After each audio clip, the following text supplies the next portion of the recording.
In this video, I'm going to be speaking about how to deal with holidays and sick pay with your Filipino workers.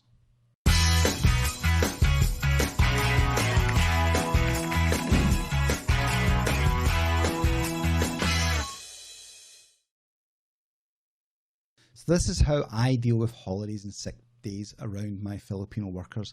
Now in this video I'm going to be looking off to the left because I've written up bullet points to deal with some of the terminology, some of the dates and stuff like that, because I'm not going to remember them all and I don't want to have jump cuts all of this video because it takes absolutely ages for me to record videos when I do that, so you're going to have to put up with that.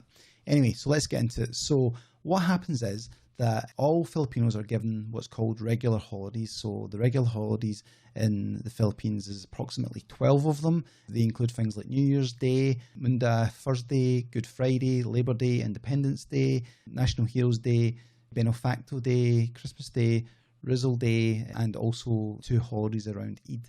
Now the Eid ones, you don't actually get to find out what day they are on until close to the time. I think it's roughly about a month before given the official dates. Now, while the majority of people in the Philippines are Christian, and it is a Christian nation, down in the Southern Islands there's more Muslims down there as well, but it's a national holiday that everybody gets. So something to keep in mind, 12 of them, so everybody gets them who works for me, gets these as regular holidays. They are paid days off. They do not have to work those days. In fact, they can't work on Christmas Day and they can't work on New Year's Day because there's no one available at all.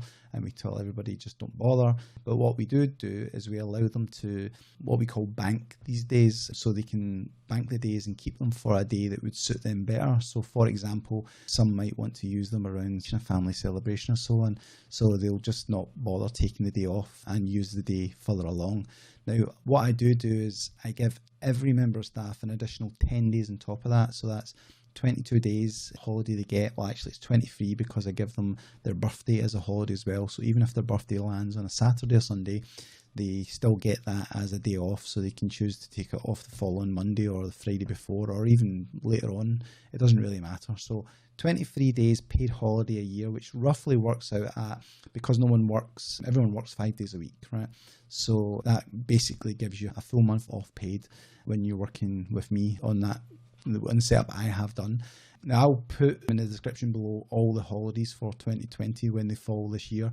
They are roughly the same. I think there's a couple of exceptions where it's, National Heroes Day is the last Monday of August, so that can change. So this year it's the 31st, so it's 2020, but it does differ depending on what year it is. So it's good for keeping planning on what you're doing. Now, depending on what country you're from, I'm from Spain, but I'm from the UK originally, and I know that Spain and the UK have quite similar holidays to the Filipinos as well. Obviously Christmas Day, everybody has that who's in one of the Western countries. New Year's Day, again, everyone does that except for obviously Chinese, have Chinese New Year. But yeah, so basically you'll find that quite a lot of the days off actually coincide with your days off. And where they don't, it's not a big deal. You know, if you really need them working on specific days when they've got a holiday, then you can definitely say that when you're putting a job offer out there and let them know in advance, or you can just say to them, hey, this is a very important date in our business calendar and we need you available.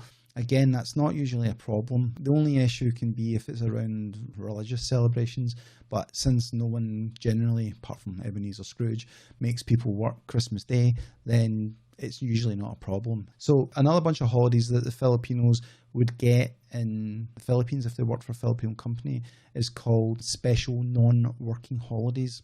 Now, I can't remember the exact number of them, but basically if any of our Filipino staff want to take any of these special non-working holidays, so Chinese New Year is an example of one of them, if they worked for a Filipino company, they would have that day off. Whereas if they're working for a boss overseas, generally speaking, they don't have that day off. But if they wanted to take it, they would just use one of their holidays and that would become a paid day off for them. Now, we do have a special contingency that if someone wants to take a non-working special day off, they can, but they won't get paid for it unless they use a holiday. So, you know, it's a bit of give and take there. Most of the staff don't mind those particular days because they're generally not massive celebrations that they're into. The other things to keep in mind, sick days. Okay, so what we do with the sick days is that you can use one of the holidays or vacation if you're American instead of taking a day off sick, right?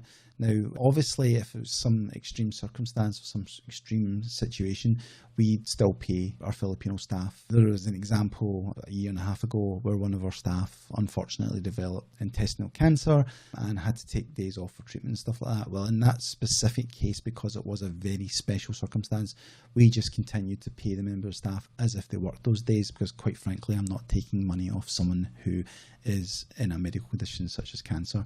Unfortunately, that member of staff passed away later on, but anyway, we'll maybe talk about that in another video. With regards to sick days, one of the good things if you are offering your Filipinos flexible working time is that if they've got a doctor appointment or a dentist appointment during the day, they can go off and do it, come back and work the other hours. So what I generally do is have everybody work 8 hours a day, 5 days a week, and if they do have an important thing such as going to the bank, because led to believe going to the bank is a several hour experience depending which bank you go to, especially if you're applying for a new account or have to queue up someplace to get official ID for something. These kind of tasks can take several hours to complete just due to the popularity and the amount of people standing in line to get them done. So what most of the staff who have to take those kind of time off to go and do that and do is they'll either just start working later on that day, or they'll work part of the day in the morning. During the afternoon they'll go away and do that, and then work the rest of the hours in their evening time. So definitely offering flexibility and start and stop times and stuff like that really helps your staff out there when it comes to these kind of things, and minimises the amount of days that they actually take off, which obviously is a good thing for a boss. You want to know when your staff are going to be available. You don't want them just disappearing on you. One thing I would say is that when it comes to holidays, try and get everybody to book them in as far in advance. So just turn around and say to them, hey, if there's something you're thinking about going to or something you're thinking about doing with your family or whatever, if you could let me know just now, give me an idea. You can change your mind closer to the time, that's fine. But if you give me a rough idea of who's going to be available and who's not going to be available on specific days, then that really does help things. Now, if you get to the situation where you've got several people who are doing a similar job, it becomes less of a hassle if you know in advance, because their friends or your co-workers can take over that task, and they obviously expect the same return when they go away. So yeah. So what I would say is be upfront with everybody. Just tell them these are the days you're going to get paid off. These are the additional holidays that you're given. Now, one of the things that does happen a lot with online workers is that some people are treating online workers as if they are staff that they can just call up, get to do stuff, give them no rights, give them no benefits, etc., which I think is just an appalling way to actually run any kind of business. So when you actually have staff, especially if you're hiring full-time staff or part-time staff from the Philippines who are going to be working in your company, you should extend some of the rights and what your staff would get in, say, in the West, in the UK, in the USA, etc.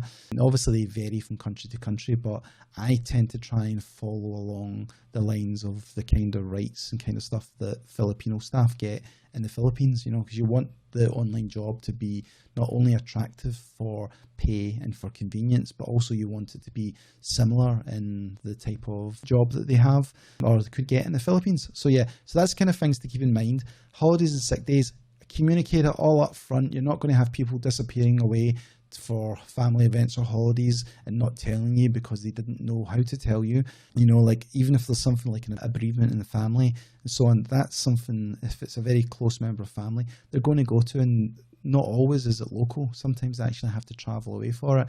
So be flexible and, let your staff know that you are listening, that you are someone who actually has a bit of compassion about you, and you will find you'll have a better worker who will want to stay with you longer, because they don't want to lose the opportunity of working with someone who actually gives a crap about them. They're not just some person generating money for you, they're more than that. Well, that's the way I look at it anyway. So yeah, so just to recap, pay them for the regular holidays in the Philippines, give them holidays of their own free choice and stuff like that. The birthday holiday, I give that. It's just something I do. I believe passionately that if it's your birthday, you shouldn't have to work on that day. Some do, and they'll use it for another day, or maybe they've got a family celebration planned for the weekend, and that's when they're going to use it, like on the Friday or whatever. Then great, it's their choice. But anyway, if you like this video, please leave me a like, subscribe to the channel, send that signal to YouTube that these are the type of videos that you want to find out and want to see more of. And yeah, share it with your friends. So I'll see you in the next video. Bye.